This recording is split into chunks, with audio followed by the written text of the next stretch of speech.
Welcome in. Welcome in. Welcome in. It's the Real Spiel Live Show. It's your host, Roman Kelly, with my co host, Trevor Kelsey. We're back, late night edition, ACC Tournament Edition, March Madness Edition. Trevor, it feels good. It feels good. It feels good to be back saying those things and feeling excited and having our team be involved with those things. It's, Tuesday. Roma, it's good to see you in less than a week. As Tony once said, it feels good. I do. Good. Before we go any further, we're going to have to, obviously share the elephant in the room, and that's just not the thing between my legs. It is the fact that you seem to be on the road. You are away game for me tonight. You are on the road. It looks like a nice little different atmosphere. Not to mention, you sound quieter a little bit, like as if maybe you're trying not to interrupt anybody or anything. Tell us where are we at here? We playing? Are we in the ACC tournament? Are you in Carolina right now? Are you ready to go to the game tomorrow night? I wish I was ready to go to the game tomorrow night. I'm at the girlfriend's house, and the roommate's air vent to the bedroom is right above me, where I am in the girlfriend's living room area of her section. So I don't want to be too loud. Potentially, don't know what she's doing. She might be sleeping. Don't know if she's working. I don't know what she's doing. So just trying to keep it casual. I'll talk close to the microphone here. She's got this. No, you're okay. It's clearly. I mean, we don't have your Mamba background. We don't have we have you seeming a little bit more like in the '90s R&B, middle of an R&B song where the guy with the bass comes in and talks real slow. Like, is that my vibe? You've got a real Barry White thing going on right now, and I was just curious. I mean, we didn't know. We had to let people know. They want to know. Obviously, you can see I have not moved yet.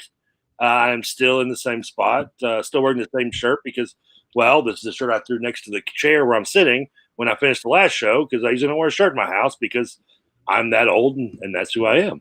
But I want to be nice to you all. Don't want to get the roommate too revved up too if I take the shirt off.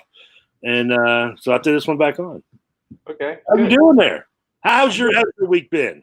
I'm doing good. My week's been good. Week's been well. I've been active this week. I've been working out, riding my bike, going on walks and jogs, and going to the gym, playing basketball. So it's been a good week. It's been a productive week. We've already got someone in the comment section. I shouldn't be jumping into things. Obviously, our official sponsor, Main Event Sports. If you guys need anything Louisville Cardinals tickets related, visit maineventsports101.com. We got tickets for sale on there. You can sign up to be a member of the 502 crew for $5 a month, and that will give you access to all sorts of different things, free access to events, streaming parties, streaming watch-alongs, all kinds of stuff like that. So visit them as well. And gold members can do a sleepover at my house. We're going to be having a live stream with them on Sunday at Vernon Lanes. I don't know if it'll be Real Spill Live Show collaboration, but I'll be there. Trevor, I'd love for you to be there as well. We will be going live on the airways, and you would be on them with us if you do show up at Vernon Lanes. How are you as a bowler, by the way? I'm a pretty good bowler. You better watch out. Bowler. I've got a. I think I'm a sneaky good bowler now. I average, whether you consider good or not, I'm in that like 60s to 70s score average. But I can sneak up on you as the night comes along. I have a very very Fred Flintstone like approach to my delivery of the ball. It's kind of like Hideo Nomo meets Fred Flintstone, kind of, and it's unique looking, but it's effective. I tell you what, that's the ticket. Yeah, that's it. I'd like to see this. I'd like to see the Fred Flintstone method of Trevor Kelsey on the lanes. Don't forget a Hideo Nomo in there because there's a pause. But if you've ever seen Trevor tries it, which there's only like 300 people that did, thank God probably for that. It's very similar to the way I kick a ball.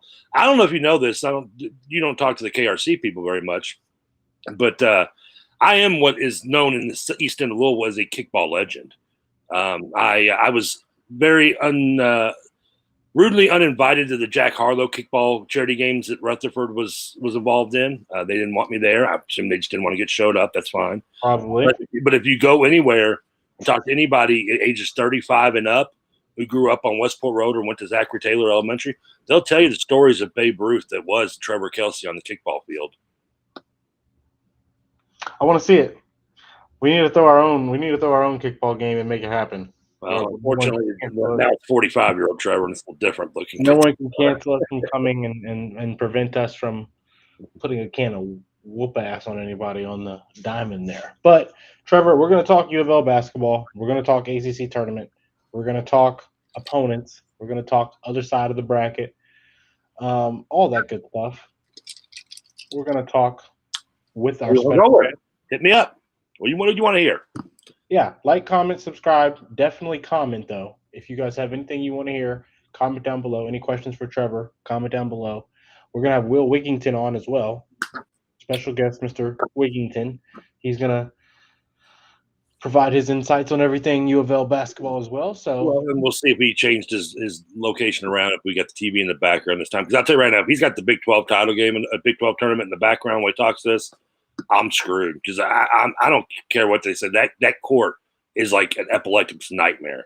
I mean, that thing is. I get what they're trying to do with the little X, 12, the Roman numerals, all through, but it's just. I mean, I don't understand. This is my boomer moment here, right here, Roman, for you. And the NBA is a big problem with this. Is color blindness like just more common nowadays to people? Because how else can these courts be approved? I mean, they are just these eyesores. I mean, is it the NBA's perspective going, okay, listen, we're going to make you watch these teams shoot 75 threes each, and it's going to be bad basketball up and down the court. So let's put a court out there that looks like something just, I don't know what, like a paintball explosion, and maybe that'll take away from the gameplay? Is that what we're going for? Because if we're going to do a distraction from gameplay, I say we do cheerleaders like in basketball and then have them like smacking each other's butts. That's a better. I'd rather have that as a decoy from the bad play on the court than the court being distracted itself. Sorry, if your girlfriend. I'm sorry, that's a sexist comment, probably. But no, she's doing her own thing. I don't like them. I think they think that it draws attention.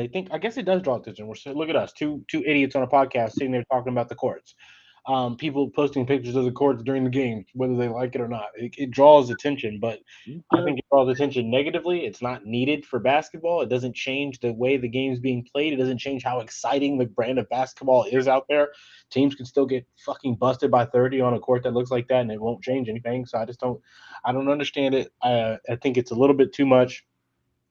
I'm a hypocrite, though, of course. I'm going to contradict myself and say I do like a couple of the NBA play-in tournament courts that I have seen for the in-season tournament. When it's all red or it's all blue, I can't handle those, man. I don't know, man. A couple of those have been pretty cool. Some of them have been too much, like you said, just too bright. But I don't think special edition basketball courts are needed at all. Do that for your all-star games, for your three-point contest and stuff like that, if you really feel the need to do it. But even then, I think it's just a bit unnecessary. It's not. I sound like a person who hates. I'm like one of those. I don't even know what you call it. I guess like a conservative. I don't know. Like I don't want change. I don't like change on the basketball court. I love how you market conservatives as like it's in like the same category as like racists and stuff. Like you pigeonholed them. Like I'm trying to say a radio safe word or something. I mean, fuck it. There's no radio safe way of saying it. I just said I'd love to see women in side clothing smacking their ass on the side of the court, and you're trying to be conservative? I mean, who cares? What is the Real Spiel live show taking on tonight? Jeez. The real problem with that was you mentioned what you didn't get into was what is it, hat on a hat, that I would say, is that they do those courts, particularly during the play-in tournament. Two things that don't need to be in the NBA in general: the play-in tournament and those courts. Yeah, I'm watching right now. I'm watching Denver and Minnesota. It's a regular. It looks like a regular NBA court. I mean, it's a basketball court. There's so much that I don't care if you put the advertising on. You want to put advertising on it, make it look like the outfield and back in Major League 2. That's fine. But I mean, you can put it on the jerseys. I don't give a rat's ass about that anymore. But Mhm. but dude, Trevor, don't gonna be bright colors and just explosions. And I don't need it. Listen. If I want to look at Jackson Pollock poster, I'd go to a fucking museum. Okay, I wouldn't turn on ESPN. I see. I would say it's my only boomer moment of the night, but knowing my ass, it probably won't be. Yeah, maybe we need to make these bigger so I don't have people noticing that I don't we're think you need to make my head any bigger. I got a big enough dome as is. where that picture's from. I wear a size 8 hat. Fitted. But Trevor, I want to jump into some UofL talk. I want to get into it. How are you feeling? We've got Stanford up next. How are you feeling? I mean, Confident obviously, was? the last opponent we saw is the next opponent we see. That's kind of a weird little thing that conference tournaments can allow happen.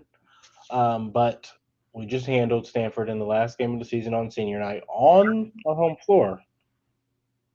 We've got them now in Charlotte. Are you any less worried than you would have No. been? I'm not worried at all about this game. I mean, Any more worried? I meant to say. to quote the great Bill Murray in Kingpin, the only way Louisville will lose in this game is they slip and fall and break their own ankle on the way or something. I mean, that's the only way they have no reason to lose this game. Stanford is, they had a nice, just little overtime win over Cal. Yes, they put on a little fight in the second half and only got outscored 35-30 to Louisville. The second half of the matchup in senior day, but Louisville also, as we talked about going into that game, as Louisville did against Cal, against Florida State.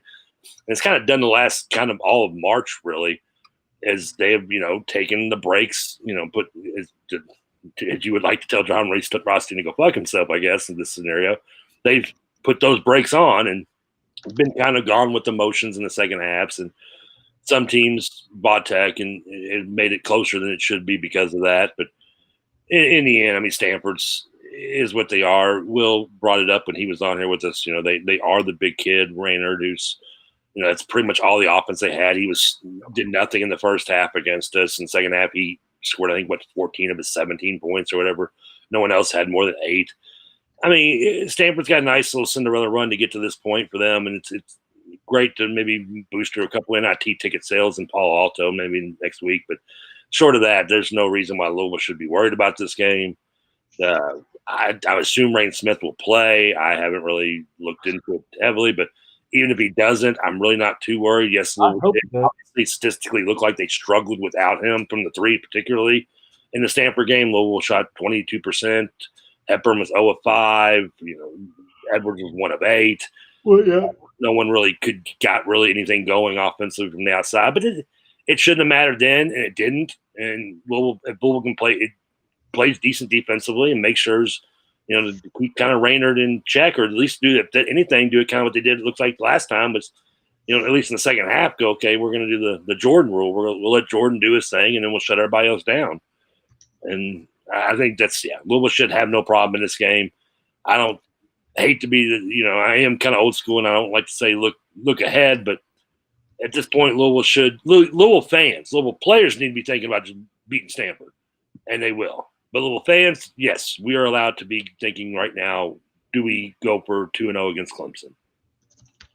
That's what we want. That's what we want. We obviously want Clemson to make it. We need that matchup against Clemson for our own sake to kind of solidify some things that we'll get into later on. Assuming Clemson beats the winner of who's SMU and Syracuse, is it right? Yeah. Which I would hope it's SMU. They would be, I think, a better matchup for. If they hypothetically upset Clemson, yeah. Yeah, but I don't. They're only up 3 right now. I think the second half just started. I mean, Clemson shouldn't lose to either one of those teams. I don't think they've lost either one of those teams this year without looking it up. I know they haven't, because their only losses, I think, were us and Georgia Tech, right? If I remember right. So maybe Georgia Tech knocks off Duke and pulls off the trifecta.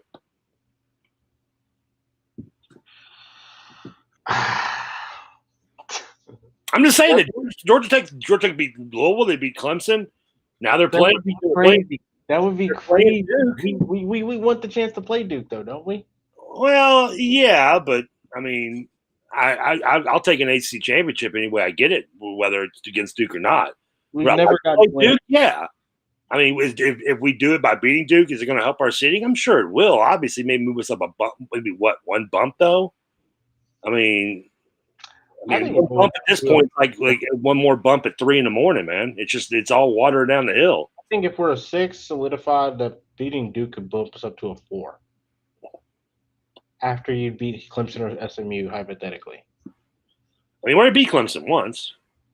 I'm saying getting the second win against Clemson in the semifinal here, hypothetically, or because if you beat Duke, you played them in the final. I mean, honestly, would you? I mean, in hindsight, though, I mean, I guess obviously we're determined on the way the bracket is, paired. But I mean, would you almost rather have a 6 and a 4 if you're Louisville? I mean, would you not rather have to beat a 3 and a 2 than have to go against a 5 and a 1? Maybe. Yeah. I mean, at this point, I mean, who are your 2 seeds out there? I mean, is Florida 2 seed? I mean, Florida, Todd Golden's done a great job there, and I know they're a solid team. But I mean, I have no fear in Florida. They scream 2 to lose. They seem a 2 losing to a 7 or 10 in the first round. I mean, who else is your 2 seeds out there? Off my head, I don't know, but I should. Yeah.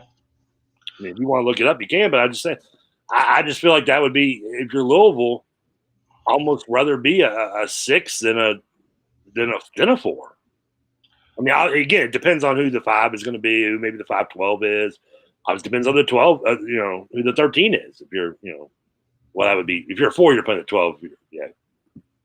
So, because those upsets happen. But, I don't know. I just think you get them. Yeah, you still I have want an to ACC championship if no ifs, ands, and buts about it. If Duke's got the balls to show up there and play us for it, more power to them. God love them. We'll neuter them.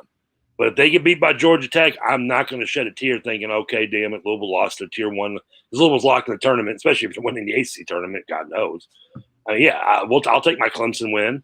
Hell, if Clemson loses to SMU and we get to beat SMU and then we get to beat Georgia Tech in the championship game, lucky yes, I'll take it. I'm not going to feel bad about it. If you win the lottery, are you going to feel bad that you got to be a millionaire just because you scratched off a ticket and didn't earn it by working for it? No. You're taking that money and run there, Steve Miller. I think you're right. We're going to ask this to our special guest. We've got a special guest, Will Wiggington, joining the show right now. Mr. Wiggington, how are you doing, sir? Can you hear us? Pretty good. Yeah, I can hear you. Can you guys hear me? We can hear you. It looks like you've got the camera set up, the mic set up, everything's ready to go. Yeah, it's working out this time. So what we got on there, Will? What we got on the tube there? Is that that's the UCF Kansas game, actually. Oh no, we got to change. That's going to give me a heart attack. I can't see that damn shit in the background. Oh, you want to turn the TV off? Oh, put it on something else, man. Let's see. I had it on SMU Syracuse before. Let's do that one. Yeah. All right. I think Syracuse is down 45-35. It's a time. That game's more relevant anyway to us. We could do 2 tips going to Big 12, right? Yes. The other game that's on is Georgia Oklahoma. That's actually a really close game. I throw that on the background. We'll keep it on this. That's like a 2. Can't get that out. We have the TV blocking the window. That's interesting. It's how my room's set up. I don't really know how to explain it. I have other windows in my room too, so it's kind of just, Well, I have 1980s paneling behind me that has not been changed since my grandmother installed it in 1957. If you don't want to take a trip with me, you don't have to. Okay. You can. All right. No, it's myself. It's it's all right. I mean, I'm not really one for decor choices. I've got popcorn ceiling on the style still in the living room here. That's a killer. Yeah, remember that? I mean, if you were a kid and you had a balloon, it was like death. It was like sending a thing to fucking go to camp. It was like, oh, boom. Yep. All right, Will. Whenever I see that, I cringe. But what's Will, up? we started our UofL talk. We've gotten to the midst of it here. We're talking ACC tournament stuff. Obviously, we know our Thursday opponent now in Stanford. We're gonna backtrack to that. Get your opinion on that. Get your who you wanted to see in this matchup if you had a preference. Obviously, not deja vu, Will. You're not having acid flashback. We already beat Stanford once, and we're going to talk about them again. Just want you to know that. We're also going to talk NCAA tournament, Will. We want to get your opinions on, where you see Louisville in the seed lining, where you would want to see Louisville in the seed lining, and where you think Louisville deserves to be in the seed lining. Because obviously, those are probably 3 different answers. So we're going to pick your brain on those a bit. We appreciate you guys. We appreciate you guys. Sorry. We appreciate you coming on, Will. Obviously, link your at here below if you want. It's at Will Wiggington, I'm pretty sure, on Twitter. Yeah. If you guys want to give him a follow at Will Wiggington. Very insightful UofL fan here that we're going to turn UofL cards fan speaker. But Will, we're going to talk ACC tournament at the moment. Mhm. Stanford, our last opponent, who we handled in the Center, is now our first opponent in the quarterfinal of the ACC tournament. Are you obviously it's not a home game, but it's a team we know plays a certain way that isn't too hard for our defense to handle. They don't really defend at a certain ability on the perimeter that shuts our guards out from the ability to do anything. But they do have a front court player, obviously, that is still someone who has had an inefficient night against us, kind of not too bad, but not the greatest night, and still had a 17-10, right? So he had a big night tonight, efficient night tonight. Shot the three well, shots from the field well, rebounded well. I think he defended pretty well from the little moments that I was watching. But how are you feeling, Will, going into tomorrow with Stanford? And let's get into that first. Yeah, We know I Trevor. feel good. Before we get into that, actually, Trevor Yeah. is not worried at all. We've discussed it. Trevor, All right. no worries. Big. It's the big guy. It's the big man. You come in. You let him do what you. If you don't let anybody else beat you, this team's not good enough to beat you. Even if he has 40. Maybe not that. Maybe not if he has 40. Probably a relative of mine in Varsity Blues, Big Billy Bob. 10. Confidence is a 10. But Trevor's confidence is at a level 10. I All will right. go on the record and say the night before I will get asked tomorrow, because I will get asked tomorrow, I'm also at a level 10. This is not a team that I think can beat us. This is not a team that I think has the defensive prowess that can beat us. But we're going to discuss that and discuss why. But how are you feeling? How are you feeling about Stanford tomorrow in that matchup? So, in terms of net rating, it's a better matchup. I mean, for sure. I mean, it's quad 2 win on a neutral, I believe. But I'm going to kind of cheat, and I'll give 2 scores. I'll say if Rain Smith plays, I give it a 10. If he's out and we rest him until, we potentially play Clemson or SMU, then I would say an 8.5. Because even though we beat him by 20 last week, it wasn't a very offensively appealing game. I mean, I think the one who had the most trouble with Rain's absence was probably Terrence Edwards, honestly, because they were able to key in so much on our other guys like Chucky and Terrence, who are our main scorers. And I thought the lob was there for most of the game, but it also felt like Terrence was trying to force the three a little bit too much. And when he was missing threes, then we started to try to attack the paint, like his point of our offense. But the problem is you're going into a 7-1 tree who is a great interior defender. First 5-10 minutes of the game, we made it very clear. It was rough, dude. And Terrence, he needs time to get a shot off. And when he's being keyed in on as a shooter, more so than normal, it's even harder for him. I think he went 1 for 8 from 3, and then Chucky was 0 for 5. So it was a pretty rough game to watch offensively. Thank God Noah played his ass off. Kenai didn't really give us too much. Yeah, Traore was up and down like always. James Scott was all right. I mean, I thought he played pretty well offensively, and then the guards didn't help him out with the lob because off the pick and roll, he was there on the roll pretty much every play, but they either didn't go to it or saw it too late. So I think if we get Rain back and we can space the floor a lot better and have them pay attention to that threat, even though he hasn't been shooting as well recently, he's still one of the best shooters in college basketball. That is not only going to open up the driving lanes for our scores, but it's just going to space the floor in general to where now instead of having Chucky and Terrence as your only truly reliable shooters on the court and then you shoot well at all, you have 3. And then maybe if you have Noah in, it holds defense more accountable, and maybe we can drag Reno out of the paint a little bit more. Yeah. But I have no idea how that would work out. I think that's a good point. I think that's a good point. I think you have to win regardless. You've got to have some other guys hit some shots. I think it's huge for Noah or Kenai, if Kenai is going to get the minutes. Or, I mean, Traore's not going to be out on the perimeter, but you need Noah to knock some shots down. If Rain doesn't play, it's a must. And with what the defenses can do and the help, you can say, if you know you're not going to rely on Noah's jumper, and you're not going to rely on Kenai's jump shot, and you're not going to trust Abubakar out from the perimeter off the ball at all. What you can do as a help defender, or as someone who's guarding one of those guys, is just unfair when Chucky and Terrence get into the paint, and you're doing it. You're supporting your 7'1" guy down below. So it's key for other guys to hit shots. I get that. It's key for your players to make baskets. Like that's just the easy, most simple thing to say. But in this kind of offense where we're spacing the floor out purposely, we're sending four out. We've got four guys out with Javon Hadley kind of setting screens, rolling, then getting back out in the perimeter if he doesn't catch it. If he doesn't get the space, like he's kind of a roamer, and then obviously James stays in that dunker, stays in the elbow, and those kind of areas are the high screen. But outside of that, everybody's out in the perimeter. So if you don't have if you're not forcing the defense to come out there and be serious with you, you're not going to be able to really get the offense you want. But that being said, Pat Kelsey, he's fully prepared for that kind of. He's fully prepared for that. He's gonna adjust to that. He's adjusted all year long. Trevor, you're at a confidence without rain as well. Yeah, I get Will, and I get where Will has some kind of issue with it because he's right. Just I mentioned before he joined us, but he would have nailed it regardless, like a carpenter that he is. That the team just took way too many threes and shot too poorly from it. I wouldn't say took way too many because that's just who Louisville is, but Louisville shot, like I said, I think it was 22% from three. You mentioned 1 of 8, 0 of 5 from Hepburn. And then you had a couple other people sprinkled in there, but those two right there, is one of 13. If my Wagner public school math is correct. So shout out to Mr. Love. I did it, Mr. Love. Math in 2 seconds. I did 8 + 5 and got it right. Suck it. People said I couldn't do it.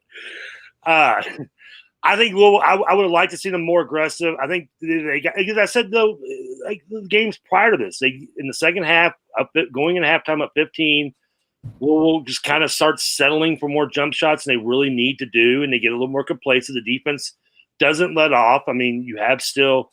You mentioned Waterman. Looked defensively. Listen, I agree. He hustled. I love Waterman too. He's going to look better defensively against guys like Stanford and Cal than he's going to against other players. Yeah. That's just a little bit of, I don't know, is a nice word, genetics is a good way of saying it.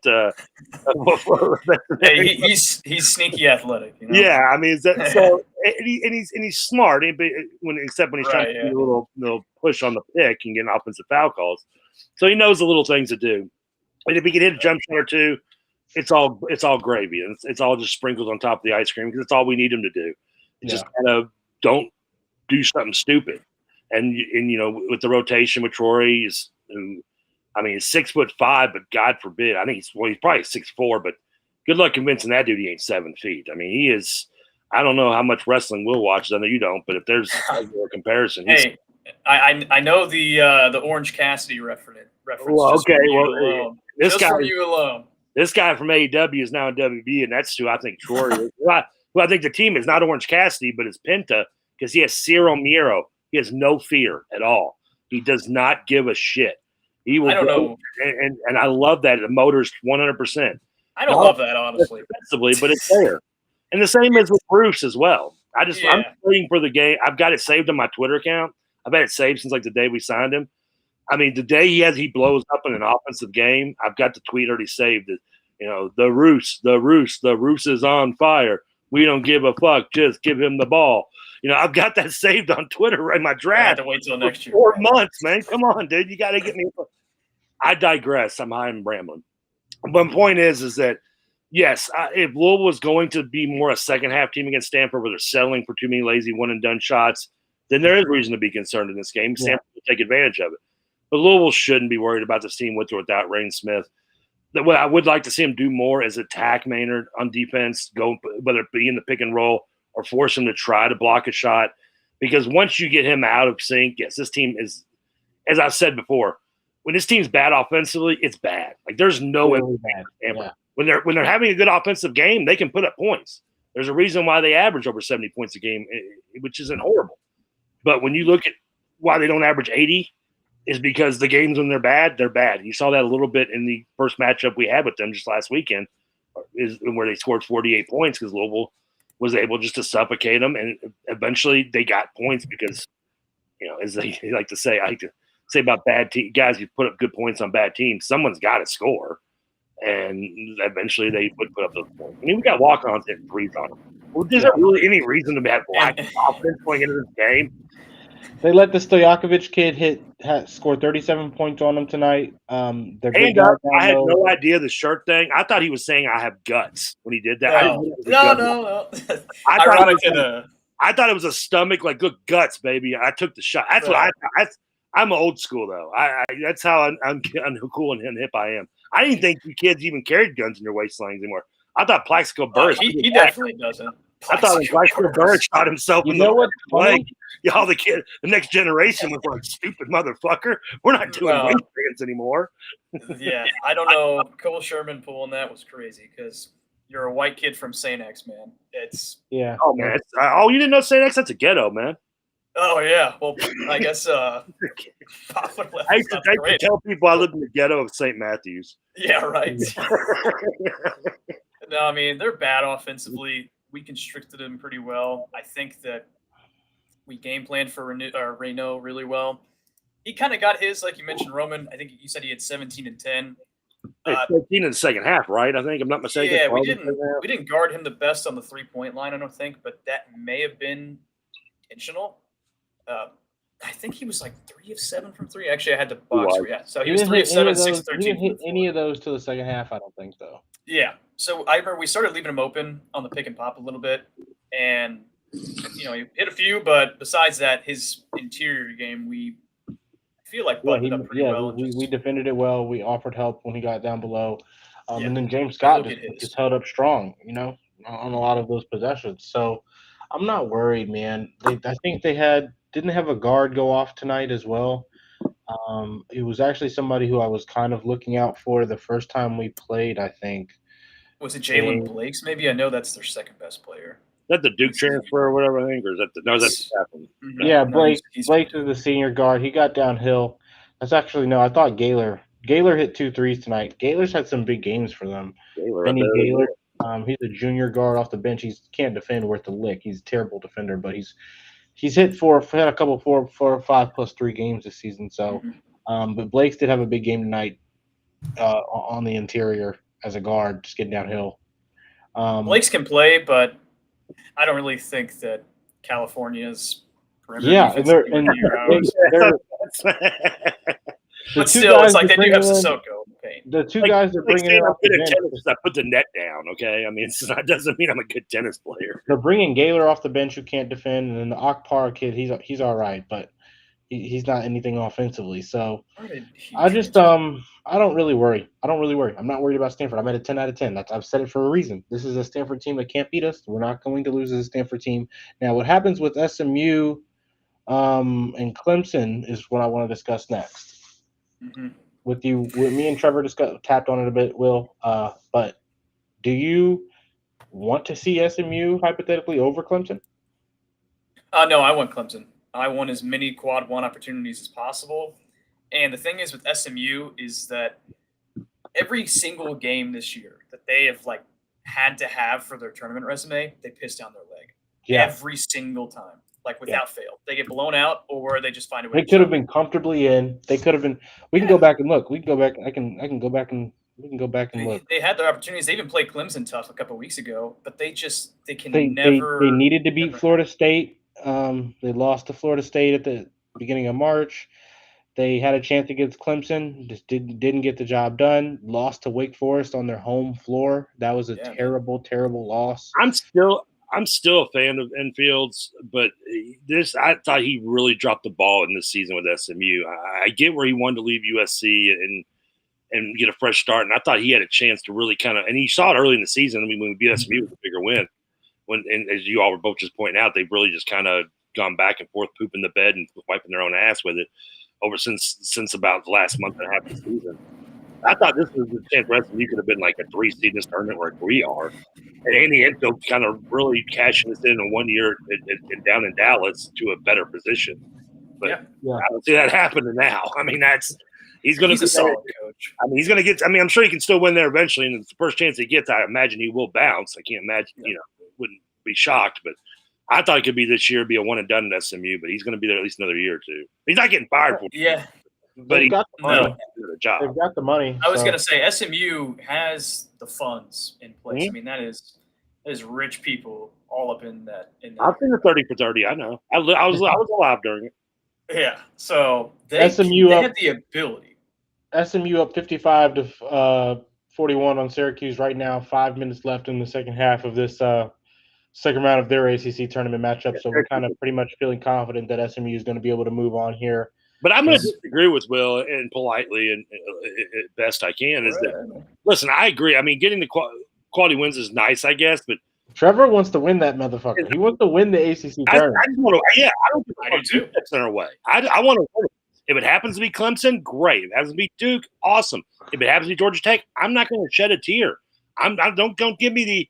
I'm already have to listen to everybody outside of this conference. Georgia Tech's my second favorite team in the conference. I already got to listen to all them tell me how the conference sucks anyway. So who gives a fuck if we don't get to beat the best team, quote unquote, best team to win a championship in it? They're going to still say the conference sucks. So at least give me a championship with it, whether I beat Duke or not. Now, would I like to beat Duke? Yes. Would I? You know, yeah, of course I want to play the best of the best. But if it doesn't come to that, fuck it. I'm not going to be upset. I want a championship when it's all said and done. I want the T-shirt. When they go, Louisville won the ACC tournament, they're not going to say, "Oh yeah," but they remember Georgia Tech upset Duke. No one's not going to know. One person said maybe me because I'm an idiot will probably bring it up. I don't know. The only thing that I think about it is that if we win tomorrow, it doesn't really mean anything in terms of tournament seeding. No, it doesn't. If we beat Clemson, and I can explain why, but I think we're a very bad matchup for Clemson, like in our favor. I think that solidifies us as a 6. Maybe it pushes up to the 5 line. Because there are so many different projections. We go from I've seen this as high as a 5 in some brackets, bracket projections, and then Joe Lenardi has this as an 8 for some god awful reason. So there's a pretty broad range for us right now, and I think if we want to solidify ourselves in the 5, 6 to 7 range, we need to beat Clemson. SMU's not going to be. Well, where do you see us right now going in? We win tomorrow. We being Louisville, obviously. Louisville wins tomorrow. They lose to Clemson. I mean, right now, do you see Louisville? Are you seeing Louisville as a 7, 8 seed at this moment? I would say we'd. Yeah, I think we'd either, if we win tomorrow, we're going to be the last 6 seed or the first 7 seed. And I don't really know. I would still prefer the last 6 seed only because I don't want to have to play a 2 in the second round. But then the downside of that is if we're the top 7, we're probably going to be in Lexington in the first 2 rounds. And then if we're the last 6, we're probably going to be sent out west. So I wouldn't mind going west. We've done good being under. In 2012, we did as well. I think that's the most recent. 2005 as well. We were given down at the pit in Albuquerque. Yeah, watching it. Yeah, so we've done it before. I think this seems better away from home, anyways. So that's why actually I think for tomorrow we're going to shoot a lot better than we did, even if we don't have rain. I just think that our offense, we have to have him back. But that's besides the point. If we win tomorrow, I think we're the last 6 of the top 7. And if we beat Clemson, that puts us up from probably the last 6 to the second or first 6. And if you beat Duke, you might go all the way up to a 4 seed. Okay, so let me ask you this, and I want to put a side note on the fact that we are able to talk about seeding at this point and not just actually winning an AC tournament game. I kind of would over here. I'm not going to lie. It's like the table's up a little bit. I get it. Totally. I want to point that out there first of all. So if I start giving like this little Google face, vinegar stroke look, you know why. Second, a little league reference for those that may or may not get it. The second thing I want to bring up is that so you're telling me is that beating Duke, and you are a numbers guy. You're a grad student. You went all the way and plus some. Yes. You're a lot smarter than I am when it comes to math, even though I can do 8.5. Suck it. Is that in Louisville, by Louisville beating Duke, the top is a 4 seed. So Louisville, say, wins the AC tournament, they're not going to be what? Maybe you could move them up to a 5 if it's not Duke. If not Duke, probably a 5. Yeah. Okay. I think Okay, so if they win, so they beat. My point is that is it almost better to kind of be a 6 and play a 3 and a possible 2? If you play the 2, because the 2 is more likely to get upset before the Sweet 16 than the 1. Mm-hmm. Right. Or be a 4-5, because if you're a 4-5, there's really no difference. A little bit with who you're playing in the first round, but not that much anymore.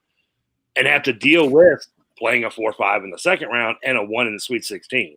I mean, I don't know, I just almost feel like being a 6 is better in this situation with the way college basketball especially is, where the gap between your kind of 1 or 2, 3 teams and that's your Duke if we play them, even though I think we can beat them. Obviously, Auburn, Alabama, is a lot bigger than the gap between the 2 seeds, which may be Florida, who's a team I don't fear. Oh, that's a hot take. I think you're right, Trevor. I think you're right, Trevor. Florida. I'm just saying that. I don't want to see that 1 seed in the Sweet 16. You're totally right. I mean, that's a miracle. It's going to be Duke. Who are the 1 seeds right now? Duke, Auburn, Houston, and Florida. And I don't want to play any of them outside of Duke. I want to. I thought Alabama's not the one over Florida right now. I thought it was Alabama. Florida's got it. I believe with most recent projections, it is Florida. And that can change with the way the SEC tournament plays out. Yeah, that'll change in a couple of days. But Florida's 4th in the net. So actually in the net rankings, it goes Duke, Auburn, Houston, Florida. And then Tennessee is actually 1 spot above Alabama. But I think Tennessee is firmly a 2 seed. I think they're overrated. But I think if Alabama beats Kentucky on Friday, that'll maybe vault them up. But Florida, I think they're going to match up in the semifinals. Alabama goes through and wins the SEC tournament. Florida goes out and loses to somebody tomorrow. Oh, yeah. Then for sure. Yeah, it can flip on its head. It's really just who does Florida play tomorrow? I have no idea. They don't play tomorrow. Alabama and Florida don't play till Friday. Tomorrow it's Kentucky because they don't have a double bye. But hell, Michigan State, if they win the Big East or Big Ten tournament, they could be a 1 seed. They have a great resume.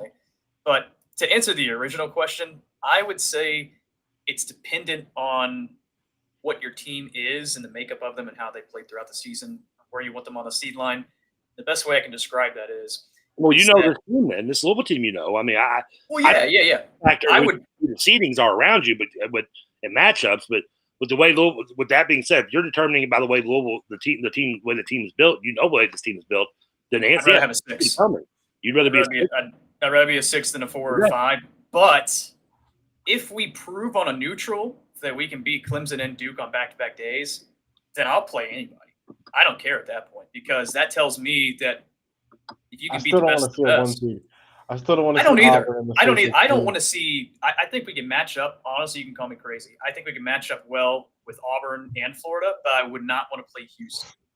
I think the other way around. I know y'all don't like Tennessee apparently, but I don't really want to play Tennessee again. I know that. Give me Tennessee again. Kentucky. Give me Tennessee again. Bad match. I want a Duke rematch. I don't know if I want a Tennessee rematch. I want a Tennessee rematch again. Oh, they just are. They're like Houston. Just that team of that certain kind of makeup. We don't play well with them right now. If we were fully healthy, I'd say yeah. But I keep thinking Rain's gonna play in my head when I'm. I don't know. This is not a hate or hot take, but Kentucky gets knocked out in the first round this year. First round again.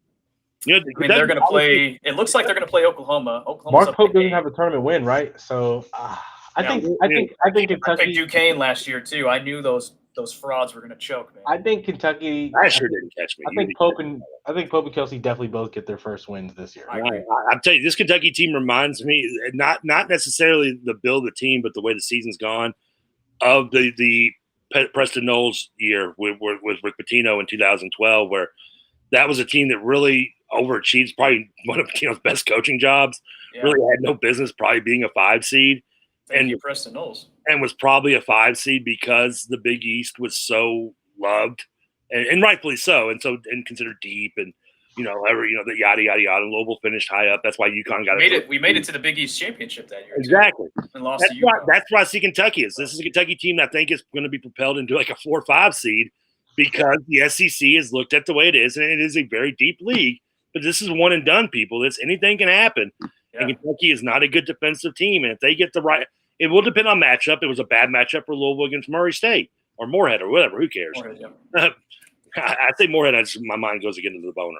Yeah. And so, but Kentucky, obviously, it depends on their matchup, but really, it really doesn't depend that much because whoever they match up with is going to score points because they're not going to guard them. They can't guard for shit. I think they are destined to be upset in the first round as a 5 seed or 4 seed. They might lose to Oklahoma tomorrow. They might. And one thing that I want to lost Oklahoma when they played them. I wanted to say real quick, this is off topic, but since you brought up that 2011 team, it reminded me, Terrence Jennings, if you remember him. I actually just ran into him yesterday. Really? A little scoop. He said he's going to play on the TBT team this summer. Really? Yeah, so he's back in Louisville training for that. Will Wiggington dropping bombs on the real Spiel. Yeah. But that's good. The only scoop I have on Terrence Jennings is that while he went after his career at UofL, he was banging my brother's daughter. Oh, he was. I loved him. He was shocked that I recognized him. He was like so thankful that I like talked to him for a minute. I'm like, dude, you. But again, that 12 team, that 12 team was not great. And in very similar fashion, how Kentucky beat Tennessee, better team than them twice this year, and just had their number. That 12 Louisville team beat UConn, the national champion, twice that year, had their number. You know, we beat them on the road too. In that was it double overtime? I can't remember. Or was it just a single overtime? I remember watching that game though. It was the year that Kemba Walker broke Brittany Griner's ankles in Pittsburgh. Oh my God, that is the greatest clip of all time. By the way, UCF and Kansas. I picked UCF money line just because Kansas sucks, but it's 83-83 with 3 seconds left. I believe. Whoa, I will turn it on.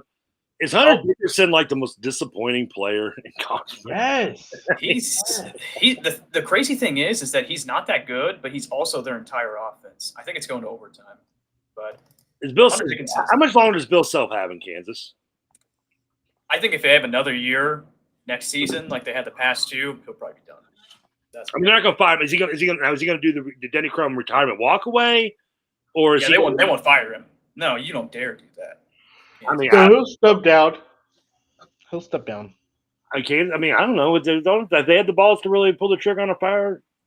When's the last time Kansas fired a coach? 1981. I mean, Larry Brown left in 88 after I was born. No, yeah, Larry Brown took over in 84. But he wasn't fired, right? Oh, he left to go to the NBA in 88. They replaced him with Roy Williams, who just left for North Carolina. They replaced him with Bill Self. The last Lord, I mean, jeez. You're talking early Kansas basketball before the last time they had a coach that may have been fired. Yeah, I don't think they would. It would be kind of a similar Denny Crum situation, like it's nudging him out the door, and then you call it a retirement. But therein lies is Bill Self ready to actually go out the door. Denny was. Yeah. I mean, you saw Michigan do that with Steve Fisher, and then 2 years later he pops up at San Diego State. I mean, true. But, I mean, Bill Self did. I mean, he's in his 60s. He just had that heart procedure a couple of years ago. If you remember when they lost to Arkansas as a 1 seed, he wasn't able to coach that game because he was recovering. So, I don't know. I mean, you'd think he wasn't there. I just figured he was joking somewhere. Yeah. But I don't know. I don't want to project that. I think Kansas will be fine in the long run. I think it was just kind of similar to Arkansas last year where they just bought a bunch of really good individual players and tried to make it work on a team, and it just failed miserably. Well, you saw Indiana do that as well this year. I mean, it's just Mike Woodson's not a very good coach on top of that. Mike, he is what he is. He's an average coach. I said that when they hired him. You're gonna get a 500 record out of him because that's what he is. He is the bare. Yeah, he was at Atlanta for years with the Hawks. He was the bare minimum out of that team. A team that didn't get past the second round when it probably should at least made the Eastern Conference final run because the NBA sucked. Yeah, he was not a good NBA coach either. But one caveat with Indiana, if they win tomorrow, that would be absolutely massive for us because right now they're 52nd in the net. They're 2 spots away from being a quad 1 win for us. A 28-point neutral game quad 1 win. This is where Will loses me. I'm 6'3", and all these numbers just go over my head. I'm just saying, if Indiana beats Oregon tomorrow, math, man. Back in the day, I just said, listen, we beat their ass, they beat our ass. True, you're right. I'm talking from the committee's perspective. Go on, Will. Continue. No, I don't really have much more to say on it. It's just like if Indiana wins tomorrow, they'll probably be in the high 40s of the net, and that'll carry a 30-point quad 1 win. That could vault us up even further. And it's good that Oklahoma's going to win tonight too, because that solidifies them as a quad 1 loss. West Virginia, though, losing today was terrible. So you got to pray. Their best player. Didn't the coach's kid get hurt or something out there? Yeah, he had surgery on his shoulder. I think last month, but he's been out for a long time. Tucker DeVries. Yeah, he's a really good player. And Javon Small, he couldn't carry him. Secondary player. Yeah, West Virginia's terrible. I think if they do make the tournament, you pick them to lose the first round. They suck. So, all right, Kansas. It's overtime. By the way. Yeah, overtime. Now 86-83. Dickerson just hit a 3. How about that? You made fun of him, and now he took it personally, I guess. Jesus Christ, the guy's hanging around college basketball. He's been in college basketball since COVID. 74. Dan Wilder. He's got 20 Oklahoma points. looking like they're going to handle business there for us, which is good. SMU up 65-49 on Syracuse. They're going to handle business there and knock Syracuse out. That's yeah, we've got Georgia Tech beating Virginia, obviously, like you mentioned earlier, Trevor. All right. Well, I didn't get a chance to ask Will this last time, and this is the more important questions because this is all I care about. Mr. I know you're a Louisville fan, obviously. Mhm. Where do your other allegiances lie with the sports world in professional? Well, I'm assuming only one college. So Yeah. So I'll have to kick your ass by saying two college favorite teams. For a while, when I was a younger kid, actually, I did. So my grandma You're was okay on that one. was a diehard Indiana fan. She had an Indiana radio show actually, and knew Bob Knight pretty well.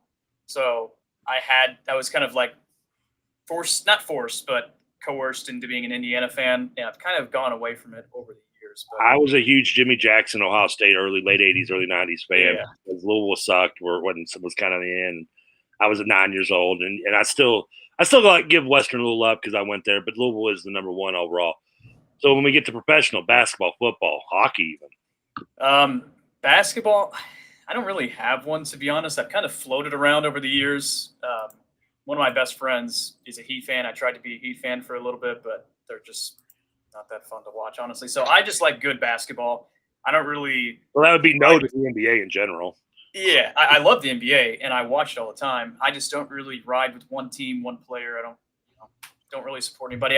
Like UofL players like Donovan, I hope they do well, but I'm not a Cavs fan. And the NFL, I do need to preface this. I am a very big Ravens fan, and that's partially because of Lamar. But my uncle, when I was little, lived in Baltimore, and I didn't have an NFL team. So I became a Ravens fan when I was probably like 7, 8 years old, and been with them ever since. And kind of fell ass backwards. Remind me, in 7, 8 years old, they were already the Ravens, right? Yeah, no. I mean, I remember staying up. I think I was in 6th grade when we beat the Niners in the Super Bowl, and my mom let me stay up late and watch the game, even with the power outage. So I've been a Ravens fan since I was a little kid. But wow. I'm not going to tell you what I was doing during that Super Bowl. I'm not going to ask. Don't worry. But yeah, that's pretty much it. I mean, Jesus Christ. I hate baseball. Might be a hot take. I can't stand baseball. That's okay. I hate golf. I don't like golf either. I'll watch the College World Series or if we play in a super regional for UofL in the tournament, but that's about as far as I go.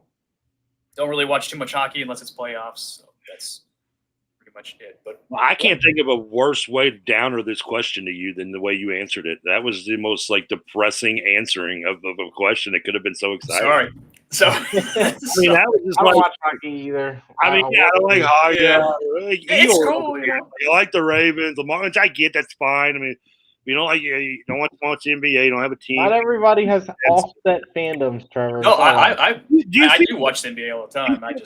The fact the Pacers. I'm a Pacer fan, and a little bit to do with I grew up. I actually was a Sonics fan. Was a Sixer fan, and then a Sonics fan. The Kemp and Peyton guy. I went to an NBA game and left Shrimp. Detlef Shrimp was later on, but yeah. Right, yeah. My first NBA game I went to as a regular season game or non-exhibition game was the playoffs 1992 Pacers and Celtics. I've never been in an arena that loud. Loved it. Been a Pacer fan ever since. Enjoyed all those 90s moments. I was at the Miracle, the Memorial Day Miracle game against the Magic in '94 in the Eastern Conference Finals. I was at the Jordan game in Game 4 in '98. I almost fell and broke my neck when Reggie Miller hit that time of 4-10s. So you're a Pacers guy from the Rick Smith. Oh yeah. I love the '90s, early even the 2000s teams. Yeah. I love Jermaine O'Neal teams. I even Paul George can rot in hell, but I was gonna say I was a Pacers fan when he came on the map. Danny Granger, Collar, Gold Swagger, Danny Granger, man. Roy Hibbert. I would have let Roy Hibbert sleep with my wife. That's how much I was loving Roy Hibbert at the time. I hated him at college. I don't care how much he would have destroyed her. He could have dog eater. I wouldn't care. That's how much I was a Roy Hibbert fan. I was at the game in Game 4 when LeBron put triple double on us, and we could have gone up 3-1, and we ended up tying the series 2-2 against the Heat. You were at that game? I was at that game. I went to a lot of Pacers games. I've been to many of them. I never got to go to the finals in 2000 though, which is a shame. All my record games I've been to, 2000s Trevor was a little strapped for cash and couldn't make it up there. So, but it used to be. Nah, it's not again back in the day. You could go to a playoff game for $20 and sit in the nosebleed. So now it's a couple hundred. They charge you 50 to plus park. fees. Yeah, exactly. I don't know But what they one- now to go to a playoff game. It's probably not that hard either, but No, you can get it. but I get where a lot of people. But the short version of that long rant was: do you feel that Pacers don't have a loyalty because they're the closest to Louisville and basketball because it's in Indiana and Louisville and Kentucky and Louisville fans, even Louisville fans, not even being Kentucky fans, but being Kentuckians, just can't root for an Indiana team? Same with the Colts. Pacers. Colts have more fans. I think that's part of it because you would, like Roman just said, you would think the Colts would have a much bigger fan base in Louisville than they do, but it's really a lot of Bengals fans, a lot of Steelers fans, and now a lot of Ravens fans. Because I think that has to, not to interrupt you, I think that is a generational thing where it definitely could be. Before even the generation before mine, you had mainly Steelers, Redskins, like those were the two. Washington was like the one team on the ACC coast. I mean, that was it. That's all you had. And you got a lot of Browns and Bengals in 1967 when they came to the league. So I agree. I think that's why, there's not as much. I mean, those are still territorial teams, though. I mean, Pittsburgh, 7 hours from here. 8 hours less than that. I mean, yeah, you would think. I mean, I even went to a Colts game against the Steelers in 2022, a couple of years ago now, and it was probably 60% Steelers fans. And that was the year that the Colts, they lost to the Texans in that winner-get-in game, if you remember that. The Texans got in. Not this past season, the season before that, but if the Colts would have won, they would have taken their spot. So that was the Carson Wentz game, right? I think so. I can't remember exactly, but I remember the Colts absolutely choked the game at the end. They pissed it away. I think it was Wentz. Starter, yeah. That was the. I think you guys are right for sure, but yeah. Anyways, but one question I did want to ask, and I forgot to a little bit ago, is now with North Carolina, because they're projected as the last team in now, with Ohio State losing today and with their win. And we knew that could potentially happen too. Exactly. And if they beat Wake Forest tomorrow, that's big. I mean, they are. By the way, I want them. I want a fourth ACC team in. I want them to get in. I'm rooting for North Carolina. And they're hot. I was going to ask you guys, where do you see them going from here? Do you think they beat Wake? Will they compete with Duke? I think the shooting was fraudulent today. Yeah.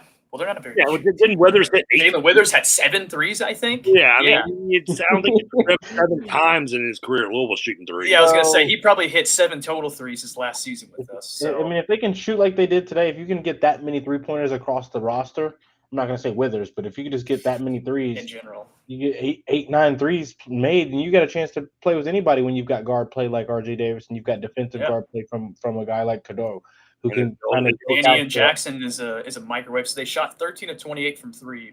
I believe they've won 7 of the last 8, and most of them by double digits. So I don't know. They could be the hot team of the tournament. The Duke game then on Sunday or Saturday, then, right? They competed. They kind of similar to us when we played them. They just tapered off a little bit, and Duke ran away with it at the end. So I don't know. I think if they played them again. Who knows? It's hard to beat your rival 3 times in a row. So I was asking if you guys think, because I feel like they'll beat Wake tomorrow. You think that solidifies them as a tournament team, even if they don't beat Duke on Friday? Yeah. I'm assuming Wake is not in the tournament. Yeah, Wake's out. They're probably, I think they're in like the next 4 out. Another team that's just about 3. Wake beats North Carolina. They're the 4th seed. They're even ranked in North Carolina. They shit the bed 2 or 3 times at the end of their year. Yeah, they're kind of similar to SMU. If Wake wanted to get in, they would have to beat North Carolina. They would want a team like Oklahoma to lose, Texas to lose, Xavier to lose. They would need all their other teams around them and on the bubble. Texas won today, didn't they? Yeah, they did. They beat Vanderbilt, and Vanderbilt played horribly today. They were awful. They're on the bubble. Oklahoma's about to win right now. Yep.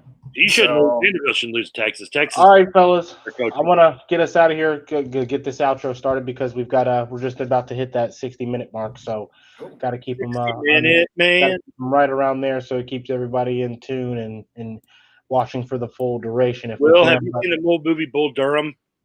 I have not. You need to watch Bull Durham. It's a great scene. There's a great montage of sex scene between Susan Sarandon and Kevin Costner, where he's banging her in the tub and the water's all hitting the air, and it's playing the 60-minute man. They're playing that song. Listening to you on the radio with Mike and like having actual conversations with you in person, not in person, but you know what I mean. Close enough. It goes exactly how I imagined it would while listening to the radio. It's a good thing for the most part. I don't. You know what? I don't even give a fuck if that's supposed to be a complaint or a compliment. I'm taking. No, it's not. It's not. You add some spice to the conversation. So, Will, I appreciate you so much for hopping on here. We're going to definitely get you on for the next show as well if you're free when we go live, when we talk a recap of the quarterfinal or potentially pregame on the semifinal, just because it's such a quick turnaround. Just looking at Will's room, just scoping it out, like them stalking over. What's that Oh, over? Are those shoes on the wall? What are? Yeah, over here, that's a shoe rack that I have. You kids and your shoes, man. I don't know. I know. I only get them for Christmas though. I asked for them. I got 3 pairs of shoes. Okay, I got a pair of flip flops I got from Walgreens. I got a pair of tennis shoes I got from Kohl's, and I got a pair of Uggs that I got because God love Uggs. They are so fucking comfortable. I'm wearing Ugg slippers right now, man. Amen, man.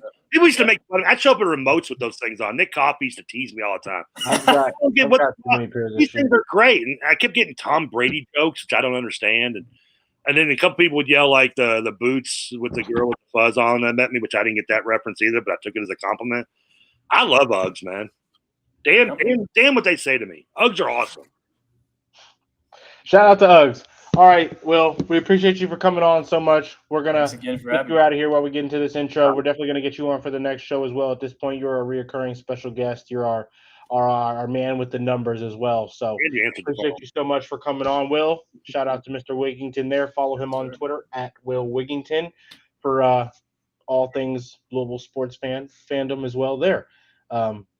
And other things. Will tweets about a lot. You tweet about a lot of different topics of current events and things of that nature. So definitely go give Will a follow. Will, we appreciate you so much, man. We'll have you on the next one for sure. All right.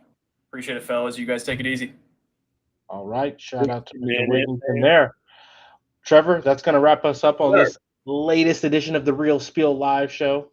We're going to, I don't know, we're going to try to get if Purdue wins and keeps winning, I won't have much availability.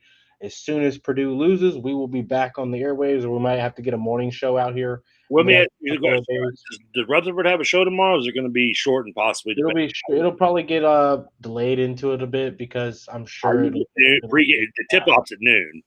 Yeah, so the post game will lead into it. I'm sure it'll lead. Yeah, you'll get 3:30 at the latest, probably maybe 3:45, 3:15 potentially if things go right. So we'll have that there. So later, Mike Rutherford tomorrow. We do a post game show tomorrow night or not? I'm gonna put you on the spot here live. If Purdue wins, I won't be available. So Purdue's playing, so I know for a fact I won't be available tomorrow night unless it's a late post game show after 11 p.m. kind of a post game show, which is damn near what tonight was really. A later show. To all the people that like to watch, fuck Purdue. But if Purdue wins, I'll be unavailable again on Friday night.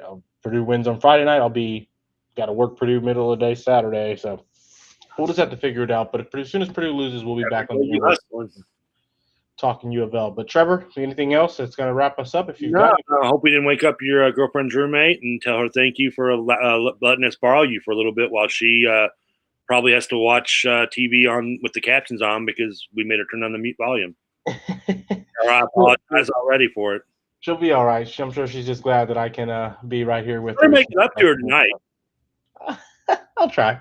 We'll try to. But that's gonna do it for us, Trevor. Like, comment, and subscribe down below. I appreciate you guys so much for watching. We had a couple viewers on YouTube, a couple on Twitch. Follow us on Twitter down below as you see at Romy Bean, at Trevor Kelsey, at Real Spiel Pod on all platforms, basically. And that's gonna do it for us, Trevor. Kansas is up by 4 points with 18 seconds left, and they are actually up by 2 now. 18 seconds left. UFC going to the free throw line, down 2. A chance to cut it to 1 and possibly delay this game even more. Yeah, it's looking like that one's going to get delayed there. I'm sure SMU probably went on to get the win. I was about 2 minutes left on that one. Yeah, SMU up 20. I know the game's in overtime, but the fact is they missed it. For those that want to watch North Carolina, UNC. Who is UNCO? I don't think. Northern Colorado and Montana. I mean, they're only 11 minutes into their first half. I mean, come on, ESPN. I know this game's overtime, but every day do I have to bitch about this? And the fact that your app is the absolute worst app of all streaming sites, and you've been in this business longer than probably anybody, and you still have the worst fucking. I mean, Jesus, God. Yeah, it's the worst. It's the lag, Money. delays, it delays. It's the worst. UCF 92-94. Yeah, that game's gonna go on longer than it needs to. And they But took away 2-minute drill. I love that damn show. Trevor, that's gonna wrap us up. If you don't have anything else, you guys No. like, comment, subscribe, share us. We'll be back on the